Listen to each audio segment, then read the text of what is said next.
So what then do you make of Carolyn Maloney saying during her congressional debate that she didn't think that Biden was going to run? People are looking at certain moves Gavin Newsom is making in California as evidence that he's trying to move center to prepare himself for the national stage. A number of progressives and others who, when asked over the last month in interviews whether or not they thought Joe Biden was going to run, kind of punted it and gave answers along the lines of, I'm not sure, I don't want to answer, we'll talk about it after the midterms.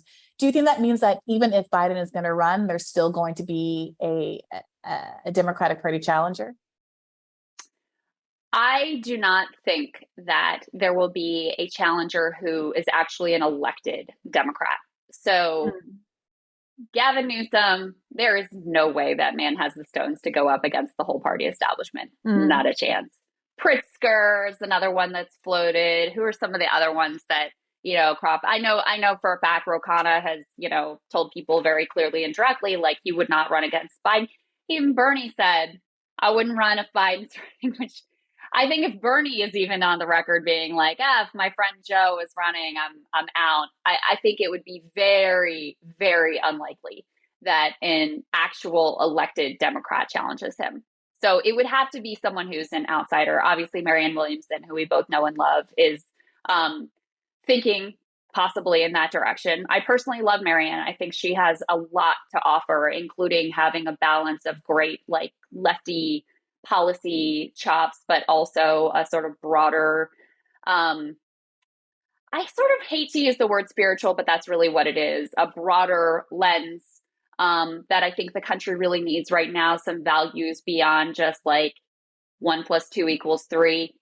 So I think she really has something to offer there, and a connectivity with potentially parts of the Democratic Party that were not directly in the Bernie base. She sort of Bernie adjacent and obviously endorsed Bernie, but didn't come directly out of his camp. She had this base of her own of like middle-aged women who loved her before she ever was Marianne Williamson, the presidential candidate. So I do think that Marianne is a potentially very good option for the left, and outsiders are always interesting and exciting anyway. So there's the possibility of Marianne. There's obviously the emergence of the Forward Party and Andrew Yang positioning himself, if not personally, then as the shepherd of this party, someone who could funnel through candidates outside of the Democratic or Republican machine. Yeah. There was a little media cycle a month or so ago about, is Bernie going to run? I mean, for obvious reasons, I think that that's not going to happen. But there does seem to be an appetite by people who are politically disaffected for someone to run outside of Joe Biden, in addition to Definitely. Joe Biden. And my concern is that given all of the fractures that we've seen on the left since Bernie dropped out in 2020, whether it's about force to vote or any of these force to vote adjacent skirmishes that have happened since then, that there's not a guarantee that any candidate, even if they're running against Joe Biden, who's obviously to the right of anybody a progressive would even consider voting for, any progressive that announced at this point would not have the guarantee of full-throated support from the left the way that Bernie did in 2016 and 2020.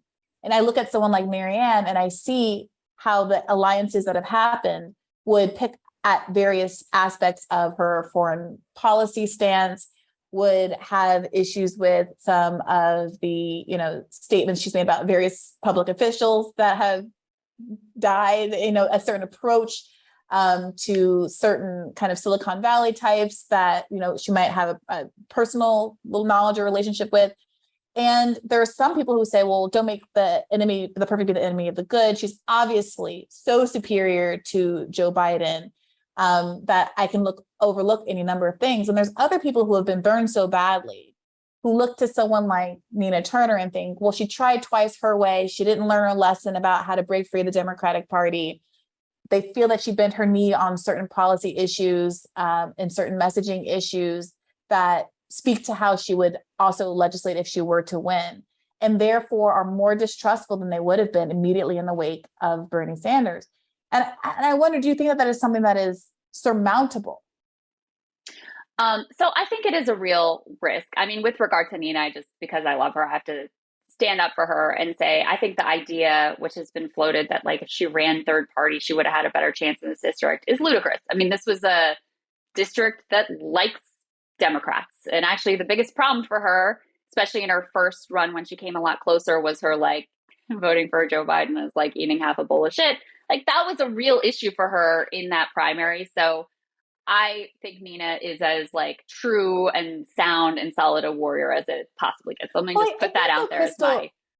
The issue wasn't, I mean, some people obviously would have liked her to run third party, but I think more of the issue is whether or not she should have leaned more into that messaging and not tried to say, you know, campaign with Bakari sellers or these people who have been open and hostile enemies of the left.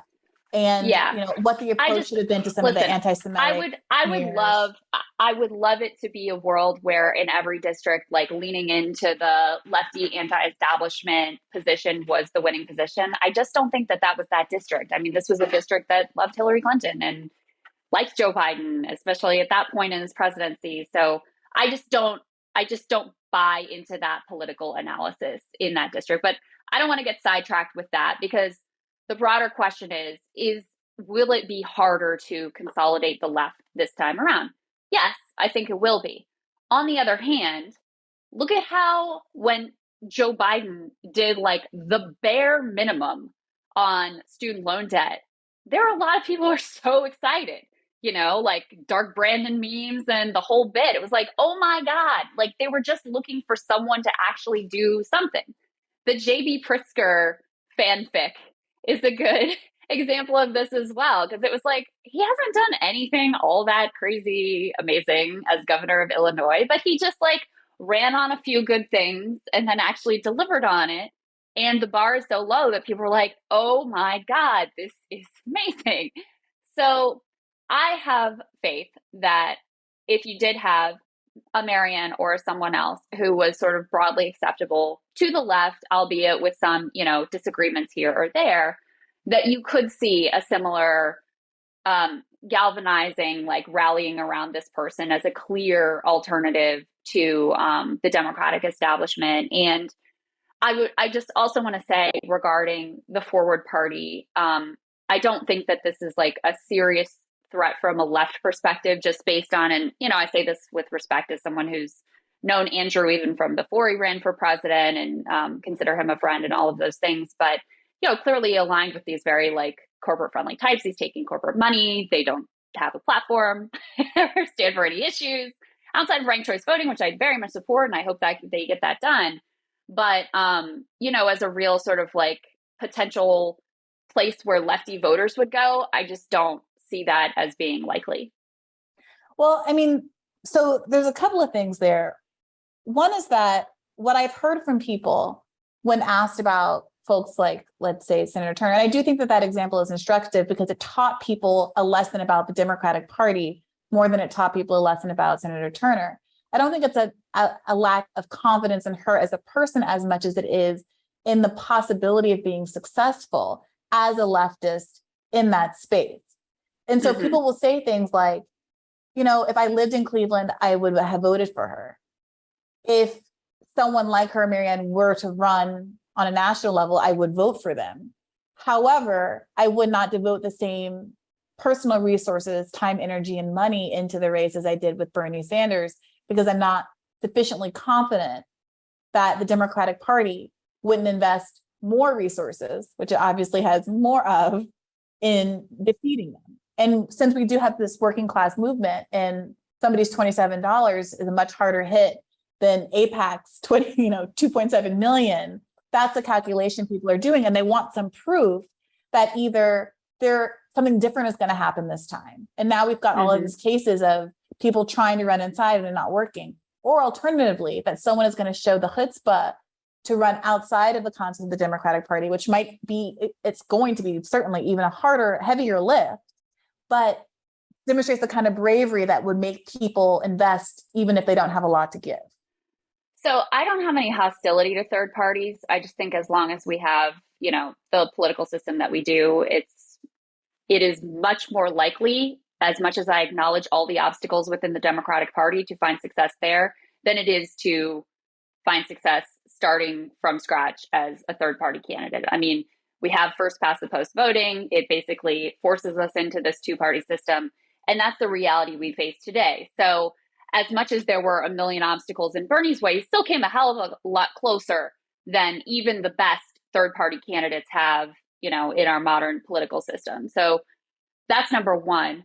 Number two is, I think there is something hopeful to point to right now. And in the student loan debt relief, the other part of this that's very encouraging is this was an idea that was really born of Occupy Wall Street, right? So starts with Occupy, starts with the left, it gets picked up by the Sanders campaign, gets pushed in 2016, gets pushed in 2020. By Jill Stein. There was a clip going around of John Oliver tearing her apart for suggesting that this is a real policy that could get passed. Oh, I haven't seen. That's amazing. When it comes to policy, we all know the devil is in the details. So how exactly is she going to accomplish her goals? And let's start with the plan that has been central to her candidacy. We're the one party that's actually calling for canceling student debt and bailing out a generation of young people like we bailed out the bankers on Wall Street. We can do that for this generation and unleash them to be the stimulus package of our dreams. Okay, hold on, because stimulus package of your dreams sounds like how Paul Krugman describes his penis.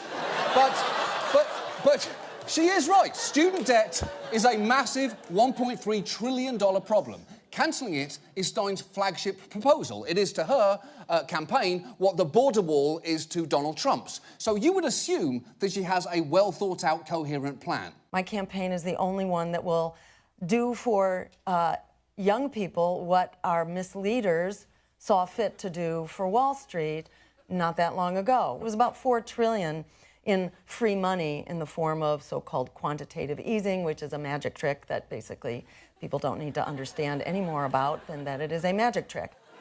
No, it isn't, though. So, absolutely. So, you have this idea that comes really out of the left, is adopted by Bernie Sanders running in the Democratic primary. Joe Biden is forced. He doesn't want to take this position. He's forced into taking this position in the Democratic primary, but he says it really clearly.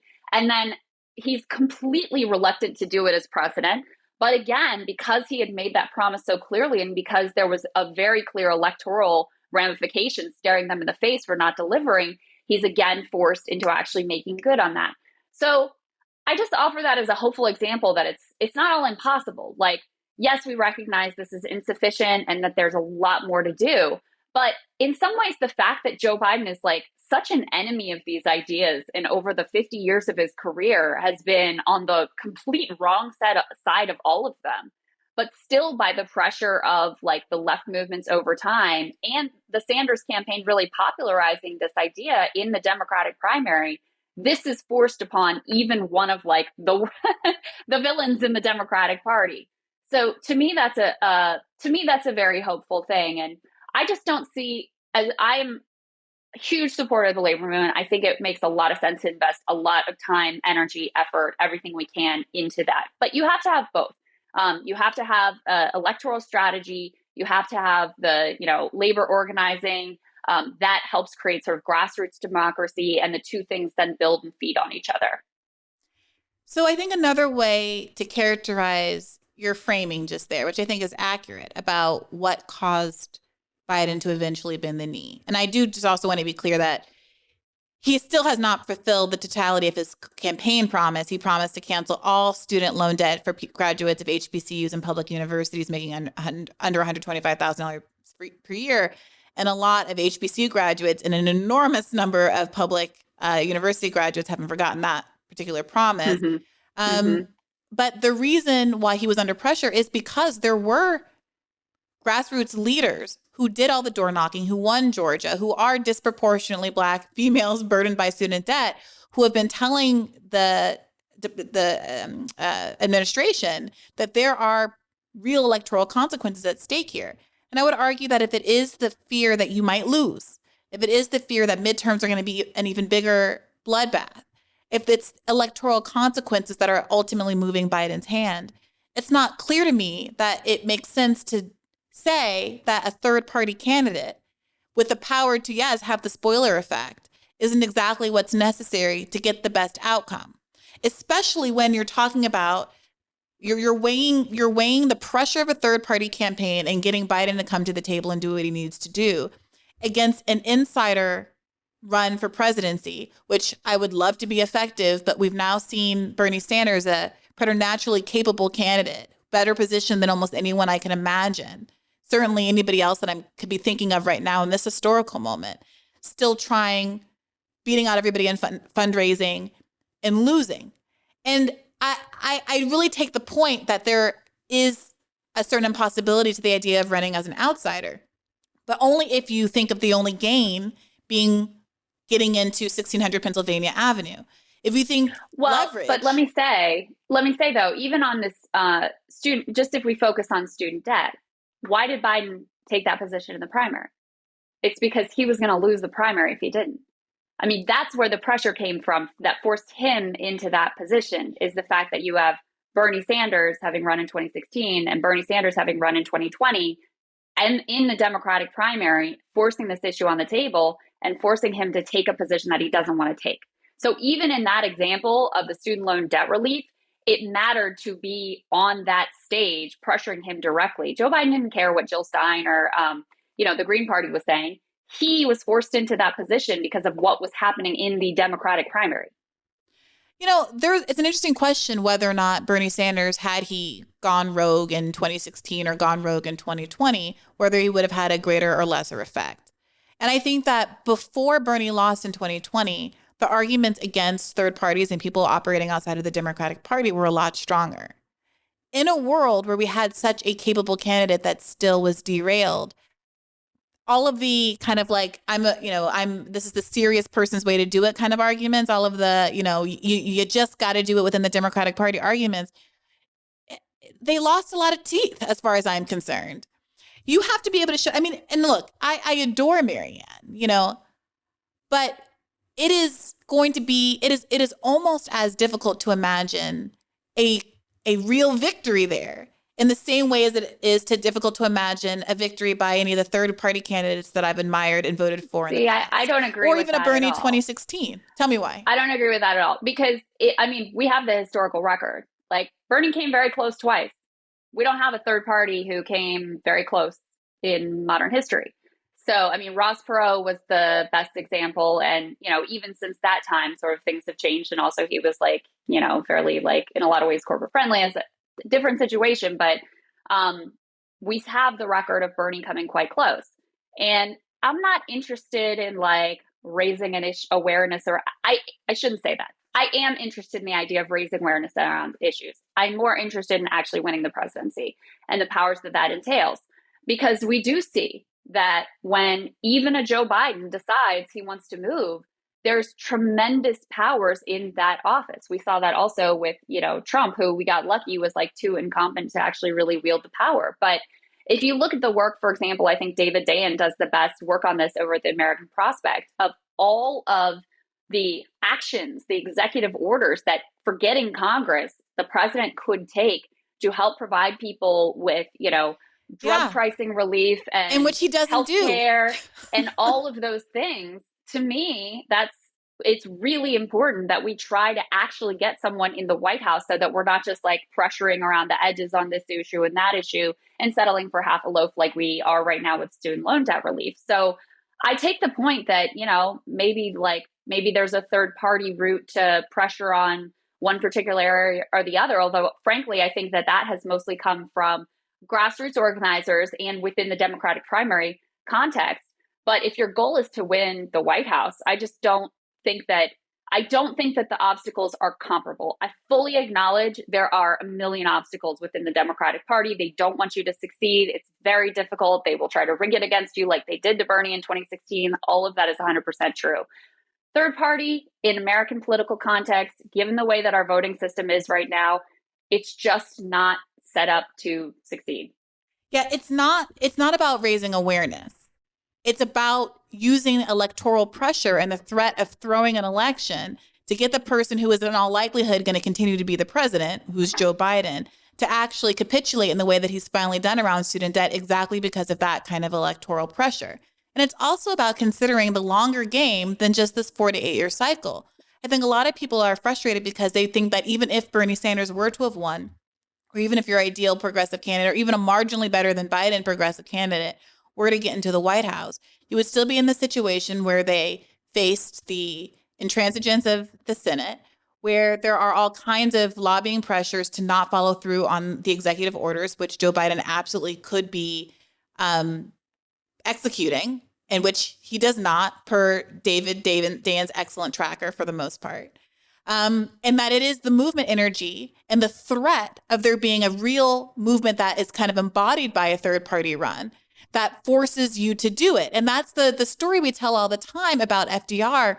And it is curious to me that even in the leftiest parts of the left, there is a kind of hostility to a third party runs, which I fully expect and think is appropriate coming out of more centrist corporate media, but which can be, I think, a little dispiriting to a lot of leftists who have been sold a certain message about the exigency of the circumstances, how powerful movement energy is, the necessity of a grassroots approach, the fundamental corruption of the Democratic Party, and then are asked to turn around and invest heart and soul in yet another bite of the apple. And again, I think most people are like, yeah, I'd be happy to vote for any number of people that aren't Joe Biden, who are even way more to the right of Marianne, but at least would, stick it to Joe Biden.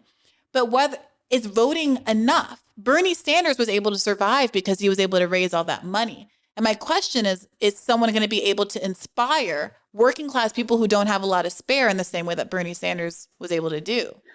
And I do think that that's the right question. Because, at this point, we're not in 2015, 2016, and, people have been disappointed. People put their whole heart in, right, and had it broken, and then put their whole heart in again and had it broken again. I think that's a real thing to understand, and I think it is a real obstacle to overcome, to persuade, forget about the left, not just to persuade the left that it's worth investing their precious emotional energy and vulnerability in a political candidate and in another movement. I think that's one of the primary challenges, honestly, for the country, which is in a very cynical, dispirited mindset in place where they're not wrong to see this country is just in continual decline. We're witnessing the end of, the end of an era, the end of a great nation, however they view it. They feel in their life the way things seem to get worse and worse every year. We just had the life expectancy numbers come out, and it is shocking the years that Americans have lost off of their life expectancy in the past 2 years. Think of a more bedrock metric of how a society is doing than how long you live. So I do think that's the right core question for the left. I think it's the right core question for the country. And there's no real answer to it than to see whether someone can overcome and actually inspire and actually bring people together in that way, and have a campaign that's not just sort of sarcastic and throwing bombs and putting out memes, but has that sort of a cringy earnestness to it. Can you survive doing that? Will people buy into it? I don't know, but I think it's something that has to be tried. That's just, my opinion, because I don't know that I don't want to sound too existential or whatever, but the reality is we're not in a good place as a country. We're not in a good place as a democracy. People are extremely mistrustful of each other, of institutions, oftentimes for good reason. And I'm not sure that we have that longer time frame to hope that something different comes around. Yeah, I think that's right. And that's why so many people are excited about the idea of a dirty break, of someone who starts running as a Democrat and then uses the inevitable, clotheslining of their candidacy to justify a third party run at the point at which it's appropriate. And to your point about someone who really does need to heal the soul of the nation, to steal Biden's verbiage, it's difficult to imagine someone who's better poised to do so than Marianne Williamson. I mean, I don't know if you saw that the Gravel Gang video that got put out, a couple of weeks ago, which I thought was pitch perfect in its diagnosis of what's going on in the country. Tell me one thing. Do you feel sad? Or maybe lonely? Or depressed? Anxious, tired? Burned out? Full of dread or despair? Maybe you feel alienated from other people, like you're apart or adrift.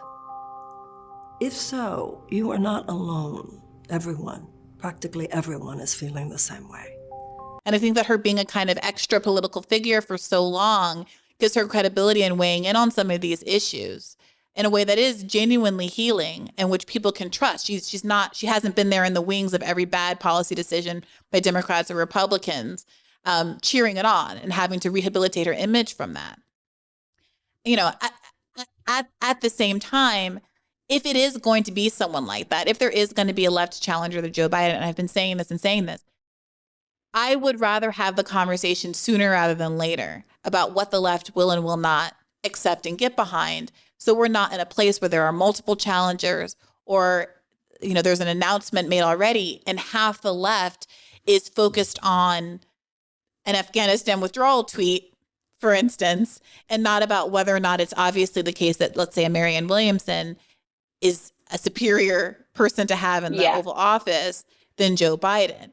And, I'd love to start working through some of that stuff as a left community, because I do think there's a value in litmus tests. I don't think that there should be kind of like blasé acceptance of positions that are unsettling to people. We were talking for the first half of this conversation about how we draw these lines and that it is necessary to have some internal metric of what is acceptable and what is not. But I would love to be able to do that within the left community in a way that doesn't come at the expense of a candidate when they are getting it from the mainstream at the same time. Yeah, I think that, to have any shot. So first of all, I think there has to be a left challenger to Biden. Has to be. I think that's absolutely critical. I think, again, we've seen the way that, the place where they're made the most uncomfortable is in a primary. You have still, even, with dark Brandon rising and all of that, like 65% of Democrats like, yeah, bro, we kind of wish you would hang it up, like some other alternatives. Let's see what else is out there. So I don't think that this is like it's a long shot run, but I don't think it's like this isn't like a protest vote kind of a situation. I believe there's a genuine, like, especially among young people, hunger for an alternative, but not just among like the young left either. There are a lot of normie Dems who are like, okay, buddy, time to move it along. Let's try something different. So I believe that lane exists. I believe the left needs to have a candidate that occupies that lane. And I believe the left needs to like coalesce around one candidate. So there's not some splitting of the vote that makes the whole exercise sort of like worthless. Because, best case scenario, you end up with a lefty nominee. Worst case scenario, you force Joe Biden into more places he doesn't want to be, like the student debt loan relief place that he was forced into last time around. Hey YouTube, thanks for watching. Just a reminder that this is a podcast. You can catch an extra premium episode every Monday for $5 a month at patreon.com/badfaithpodcast. That's patreon.com/badfaithpodcast for $5 a month, an extra episode every week. Additionally, please do consider liking this video, subscribing to this channel. It helps us out. It helps independent media beat the algorithm. We appreciate you. And as always, keep the faith.